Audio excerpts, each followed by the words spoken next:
যারা মাইজভান্ডার শরীফ যাই আমাদের নিন্দা করলে আমাদের কোনো ক্ষতি আছে? এই যে দেখেন ইদানিং বাংলাদেশের মধ্যে মাজার ভাঙ্গার একটা পায়তারা চলতেছে।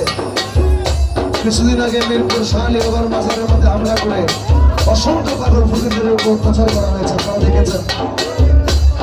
তাদেরকে আমরা বলবো আপনারা মাজার না ভেঙে একটু নিজেদের জ্ঞানকে কাজে লাগান। রমেশ ফকিরের বাণীগুলো একটু শুনেন।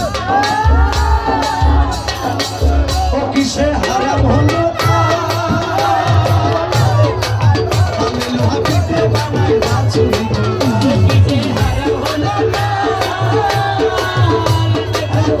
লোহা পিঠে বানাই বাছুরি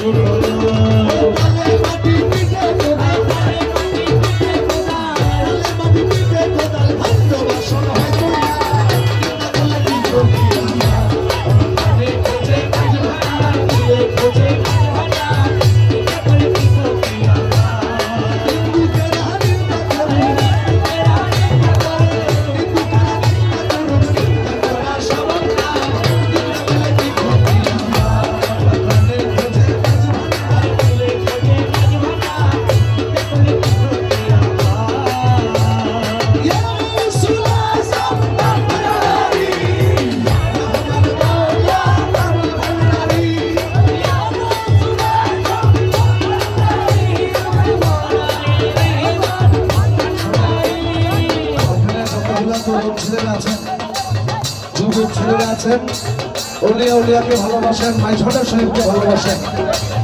যখন আপনাদের এলাকায় যদি কোনোদিন, আমার মনে হয় না এলাকায় তৌহিদি জনতা আছে বলে, যদি কোনোদিন তৌহিদি জনতা আপনাদের এলাকায় আসে মাজার ভাঙার নাম দিয়ে, তাদের কানে একটা মন্ত্র বলে দিবেন। মন্ত্রটা বলি আপনারা সবাই বলবেন, ইয়া গাউসুল আযম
আমি প্রাণ দিয়াছি পীর কথা